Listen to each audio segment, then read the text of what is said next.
hacemos esta conferencia, en principio, que luego va a venir continuada de otro mitin en Peñafiel, que va a ser Manuel Canduela. Esta conferencia en la que, bueno, lo primero y ante todo, muchas gracias a todos por haber venido, sobre todo a los que habéis hecho un esfuerzo desde Soria o Cantabria, que habéis tenido que desplazaros para venir a esta conferencia. Creo que va a merecer la pena porque el tema es muy interesante y en este caso presentar a Luis Zapater, que es doctor en Derecho Constitucional y a la vez profesor en la Universidad de Valencia de Derecho Constitucional. Aparte también hace labores en defensa de la reconstrucción bueno, pues de batallas de la División Azul y bueno, pues es un honor para nosotros que también ya esté participando con nosotros en Democracia Nacional desde Valencia y ya por todo el territorio, pues haciendo nuestras conferencias y en nuestros ciclos de conferencias, y sobre todo también el hecho, estamos muy agradecidos de que haya habido de número 1 en la candidatura a las elecciones europeas por Democracia Nacional, que pues también, pues quiera que no, estábamos un poquito ya quemados a veces con las situaciones que se nos estaban dando anteriormente, de que, bueno, pues que queríamos ser una especie de trepas que quisiéramos ya colocarnos de eurodiputados a nuestros presidentes de siempre. Pero pues mira, aquí hemos presentado a Luis Zapater, un buen patriota, un buen camarada y espero que estemos muchos años aquí juntos por esta lucha. Muchas gracias.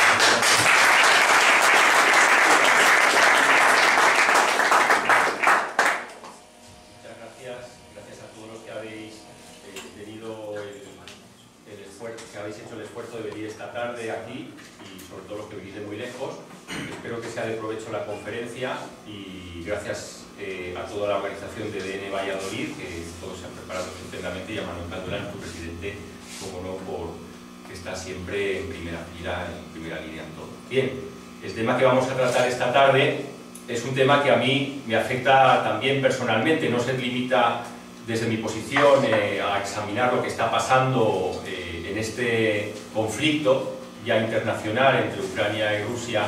No me limito a observarlo como una persona que expone su televisor, sobre todo porque yo he tenido relación con estos países. Mi tesis doctoral, la cuestión nacional en el espacio político postsoviético, me llevó a conocer Rusia, que visité 3 veces, también Ucrania, y tanto por razones personales como por interés conozco un poquito estos países, por lo cual creo que puedo tener una opinión. Se me podrá criticar, quizá por los rusos, por ser, desde su punto de vista, un poco ucraniófilo, por los ucranianos por ser demasiado rusófilo, y me podrán decir que yo no conozco bien la historia de esos países, pero creo que algo puedo decir porque los he estudiado, los he visitado, he tenido relaciones personales, incluso afectivas en estos países importantes. Entonces creo que es interesante mi punto de vista como extranjero, que intenta atender a la objetividad lo mejor posible. Para empezar esta conferencia me gustaría, pues un poco, dado que es una situación de guerra, está habiendo muertes en Ucrania, de 2 bandos, son pueblos europeos, pues respetuosamente poner el himno de estas 2 naciones, 2 himnos muy bonitos, los escuchamos y empiezo la conferencia. El himno ruso además va acompañado, es en la versión más moderna, por imágenes que describen un poco el patriotismo ruso, la historia de Rusia, sus monumentos, etc. Creo que merece la pena.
utilizar dos signos muy distintos, pero la mentalidad de estos países, realmente la forma de ser no es tan diferente como lo que podría parecer después del enfrentamiento. Son países que han estado muy unidos por historia, Rusia con Ucrania, incluso hay mezcla étnica, comparten ciertos valores tradicionales comunes, ¿no? El apego a la familia, a la historia, interés por el tema militar, siempre han tenido bastante desconfianza hacia las potencias occidentales, sobre todo hacia el poder de los judíos en la economía y en la historia, pero ha habido unos motivos de enfrentamiento histórico y mi conferencia va a empezar exponiendo un poco cuál es el origen tanto de Rusia como de Ucrania. Hablaré después del nacionalismo ucraniano un poquito y me centraré al final en la situación actual de conflicto, ¿no? Y cuáles pueden ser las perspectivas. Lo primero,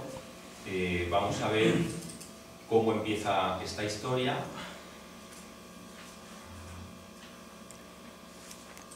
Bien, vamos a empezar con los vikingos porque el territorio actual de Ucrania y el territorio actual de Rusia fueron gobernados hace muchísimos años, en la época del príncipe Oleg, en el año 882, por los vikingos.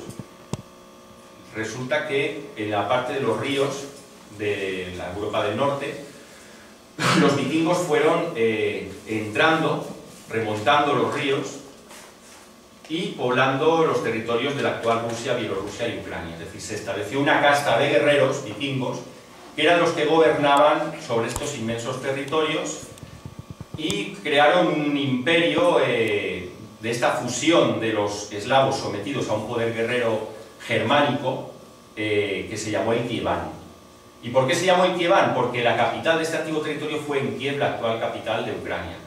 Por esta razón dicen que los nacionalistas ucranianos dicen que primero fue Ucrania antes que Rusia, pero los nacionalistas rusos, y por muchos motivos históricos, dicen que no se puede entender que el Kievan fuese el territorio de una antigua Ucrania, sino que la primera en la historia fue Rusia.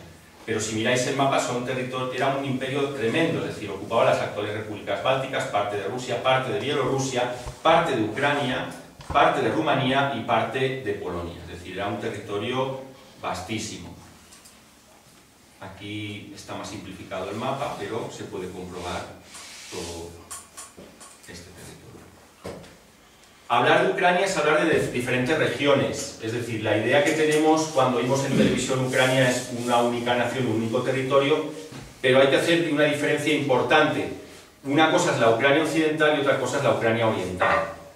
La tesis que yo sostengo, tanto en mi tesis doctoral como en esta conferencia, es que los territorios hacia el este de Kiev han tenido una relación con Rusia permanente en la historia, salvo el breve periodo desde que se establece la independencia en 1991, que no hay una dependencia directa, mientras que los territorios occidentales de Ucrania son territorios más ligados a lo que es la cultura occidental. Y dentro de estos territorios ha habido cuatro diferencias importantes, porque la Ucrania occidental se divide en cuatro regiones muy importantes. La Volinia, que siempre ha estado muy relacionada con Polonia, la Galicia, que ha estado relacionada con Polonia en unas ocasiones o con el Imperio Austrohúngaro en otras, la Transcarpatia, que siempre ha estado gravitando en torno a Rumanía, de manera que y la Bucovina, que ha estado relacionada con Rumanía, y la Transcarpatia, que ha estado relacionada con Checoslovaquia y con Rumanía.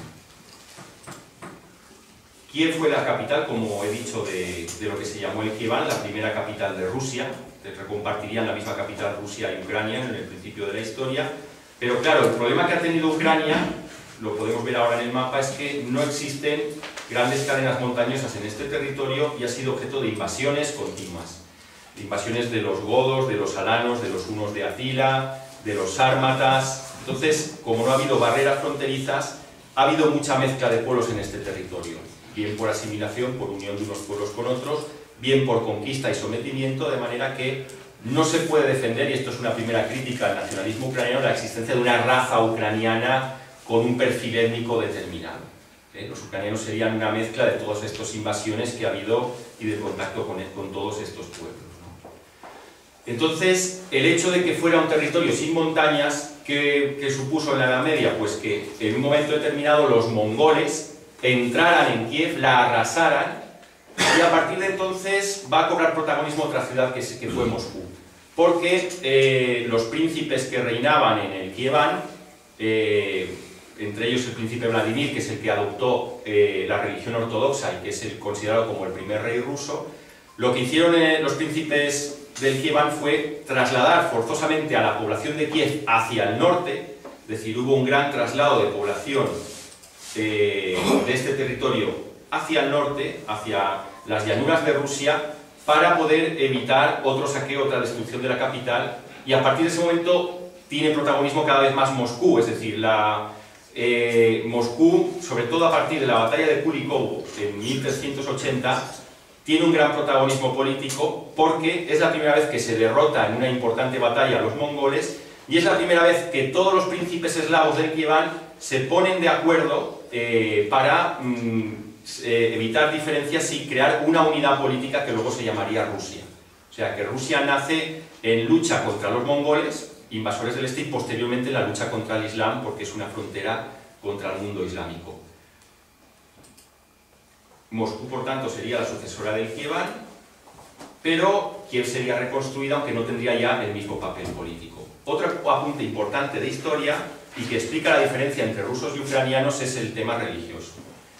Toda la zona ucraniana fue religión ortodoxa porque, como he dicho, el príncipe Vladimir adoptó la religión ortodoxa porque quedó seducido por el ritual de la misa ortodoxa que le encantó, le parecía estar en el cielo, entonces él se convierte a la religión ortodoxa y todos sus súbditos también. Pero la potencia de España fue tan grande en el siglo XVI que hubo una ofensiva de misioneros jesuitas en Ucrania. Entonces hubo cientos de jóvenes españoles que se hicieron misioneros para evangelizar los territorios del este, llegaron allí y empezaron a convertir a la gente al catolicismo, y fue tan importante el papel que hicieron allí que la misma Iglesia Ortodoxa tuvo miedo de perder todo el territorio de la Ucrania actual hacia el catolicismo. Entonces fueron muy inteligentes y pactaron con la Iglesia de Roma mantener sus tradiciones litúrgicas, por ejemplo la misa ortodoxa y el ritual de matrimonio de los ortodoxos, que consiste, por ejemplo, que se corona al marido y a la mujer, cosa que no existe en el matrimonio católico. Mantuvieron esas tradiciones a cambio de reconocer al Papa como la principal autoridad del cristianismo, y se creó así la Iglesia Uniata. Entonces la Iglesia Uniata ha sido un factor importante de diferenciación para los ucranianos porque es un sello de identidad nacional frente al resto de los católicos, pero sobre todo frente a Rusia, porque Rusia se identificó la religión con el Estado y los grandes patriarcas ortodoxos siempre bendijeron a quien tuviese el poder, incluso bendijeron a Stalin, que era lo más anticristiano que se puede imaginar. Por tanto, esto es una diferencia importante entre Rusia y Ucrania. Luego os he comentado que no se puede hablar de una Ucrania, un punto importante histórico es que no se puede decir que Ucrania haya sido un territorio con una continuidad histórica, es decir, la palabra Ucrania se usa mucho, sobre todo a partir del siglo XIX, políticamente. Ucrania significa frontera, y frontera implica, si está abierta a las invasiones, que hay mezcla. No hay una etnia, no hay un origen racial puro, y Ucrania ha pertenecido a muchos territorios, a muchos otros países. Ha pertenecido a Lituania, cuando Lituania fue un gran imperio. Después se creó la Confederación Polaco-Lituana. Ucrania después ha sido dividida entre el rey de Hungría, entre el rey de Polonia, en la Edad Media todavía. Ha estado bajo la influencia de Rusia durante el siglo XVII y durante el siglo XVIII. Y el siglo XIX bajo influencia del Imperio Austrohúngaro. Por tanto, ha recibido nombres muy diferentes. Lituania, Confederación Polaco-Lituana, parte de Rusia, Rutenia, llegó a llamarse un pedazo de Ucrania también. ¿Qué significa esto? Que no hay continuidad histórica de lo que es Ucrania. Ucrania es en parte creación de un movimiento nacionalista que surge en el siglo XIX, igual que ocurre con Cataluña. Esto no significa que no se puedan hablar de bases históricas reales de nación ucraniana, pero, como digo, solo de la zona occidental de Ucrania y no del territorio actual ucraniano. Otra fuente de identidad nacional muy importante para los ucranianos fueron los cosacos. Los cosacos son un conjunto de pueblos de origen turco-mongol que tenían como costumbre, pues, digamos, eran pueblos nómadas, eran pueblos de pastores, pero también de guerreros que les gustaba mucho el saqueo o enrolarse en ejércitos extranjeros. Entonces hay un momento determinado en la historia cuando dependía mucho vamos a retroceder un poco en el mapa para que esto se entienda, cuando dependía la zona de Ucrania occidental, sobre todo, mucho de Polonia, porque estaba bajo dominio polaco, hubo miles de campesinos que, hartos del sometimiento a los señores feudales polacos, lo que hicieron fue huir de la servidumbre y establecerse en territorio ocupado por los cosacos, y se creó ahí una especie de federación cosaca, es decir, estos campesinos trabajaban las tierras para los guerreros cosacos que les daban protección, hubo matrimonios mixtos y se creó como un embrión de estado cosaco. Entonces los nacionalistas ucranianos dicen que eso prueba que había una nación ucraniana ya en época del principio de la Edad Moderna, siglo XVI y XVII, pero realmente se podría hablar de un embrión de estado cosaco y no de un estado ucraniano, porque los ucranianos son mezcla de tártaros, cosacos, rusos, polacos, lituanos, etc. Bien, este factor de todas formas ha sido idealizado por nacionalistas ucranianos y es importante el papel que tuvo la fortaleza de Sig. Esto es una foto satélite del río Dnieper, es un río inmenso. Yo estuve leyendo hace poco un libro que relata los combates que tuvo un soldado alemán en Rusia, y cuenta cómo les costó muchísimo retroceder ante el avance de los soviéticos al cruzar el Dnieper, porque ahí había gente que se ahogaba intentándolo cruzar a nado. Es decir, es una locura cruzar a nado porque es un río que puede medir 1,5 kilómetros de una punta a otra. ¿Por qué digo esto? Pues porque los cosacos pudieron tener un gran poder militar porque tenían una fortaleza en sí y estaban aislados del resto del mundo por este río que hacía como una especie de pequeño mar. Y en aquella época, en la Edad Media, no había ejércitos con un tren logístico suficiente para poder invadir la isla, destruir la fortaleza y acabar con el poder cosaco. Si alguien desembarcaba aquí, se arriesgaba pues, a que hubiera una salida de la caballería cosaca y los echara al río y los ahogara. Solamente en época de Catalina II, con un ejército con una logística moderna, se consiguió dominar este territorio y ya no fueron una amenaza para Rusia los cosacos, sino que fueron un aliado, ¿no? Una serie de tribus bajo dominio ruso. Pero de todas formas los nacionalistas ucranianos han creado una especie de mistificación de esta época, y así pues el gran creador de este embrión de estado cosaco fue Hetman Bogdan Khmelnytsky, que estuvo reinando que vivió entre 1595 y 1657, y él consiguió crear un estado cosaco a pesar de que ya es una época de la Edad Moderna. Y os podéis preguntar, ¿y cómo unas tribus indómitas que apenas, que casi todo era caballería, no tenían infantería ni artillería, habiendo ya estados modernos, pudieron crear un estado? Pues es muy simple, según dicen ellos, claro, porque habría que ver hasta qué punto eso se puede hablar como estado. En aquella época, Polonia casi había desaparecido del mapa, porque en el siglo XVIII los polacos cometieron un error como el que están cometiendo ahora los españoles. La intelectualidad polaca admiraba a todos los países importantes menos a Polonia. Había una facción pro-prusiana, otra facción pro-rusa, otra facción pro-austríaca. Entonces, entre todos la mataron y ella sola se murió. Nadie defendía a Polonia. Todos los intelectuales y los políticos defendían los intereses de otros países. Consecuencia de ello, Polonia fue partida, una parte se la comió Prusia, otra Rusia. ¿Qué pasa? Que Polonia casi desaparece en el 18 y era una enemiga importante de los cosacos. Rusia tuvo una serie de revueltas religiosas y estaba muy débil, y los turcos, que eran otro poder, hicieron una ofensiva importante en los Balcanes y esa zona la descuidaron. Consecuencia, si hay vacío de poder, un estado primitivo, un grupo de tribus, pueden conseguir establecer un poder importante sin inmiscuirse otros estados. Pero esto duró poco, porque claro, luego Rusia se recupera y los cosacos fueron derrotados. Es decir, los cosacos se unieron al rey Carlos XII de Suecia, que fue derrotado en la famosa batalla de Poltava, y ahí empieza el declive de los cosacos porque Rusia cobra protagonismo. Rusia no solamente derrota a los suecos, sino también a los cosacos, y les impone un tratado de paz, el Tratado de Pereslavia, por el cual los historiadores ucranianos interpretan que fue un tratado de paz entre Ucrania y Rusia, pero la mayoría de los historiadores, sobre todo los rusos, dicen que no, que fue la reincorporación de territorios que pertenecían a Rusia.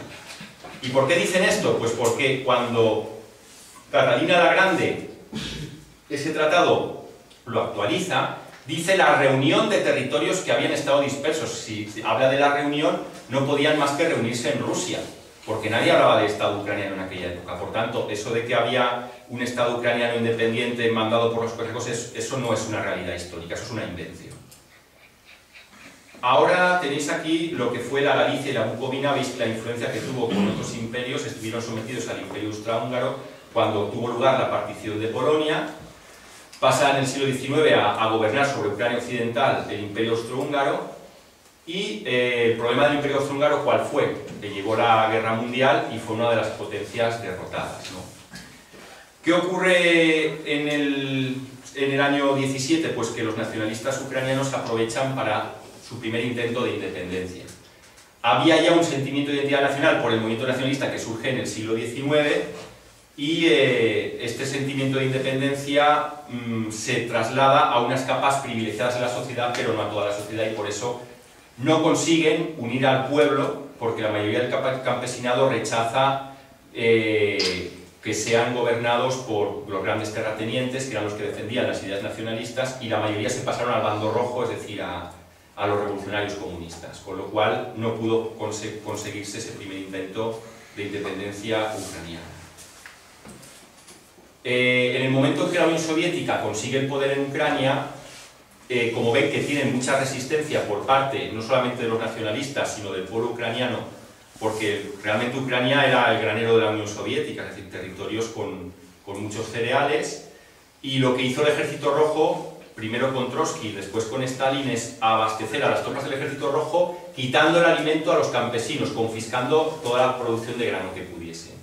Como esto generaba resistencias, todavía practicaron una política más dura, es decir, al final dejaron en la inanición, en el hambre, a millones de personas en Ucrania, los comunistas, para conseguir doblegar la voluntad del pueblo ucraniano que se resistía a ser sometido a la Unión Soviética, y por eso se produjo el Holodomor, que fue un genocidio que causó entre 5 y 7 millones de ucranianos por matarlos de hambre. Es una de las grandes responsabilidades históricas del régimen comunista.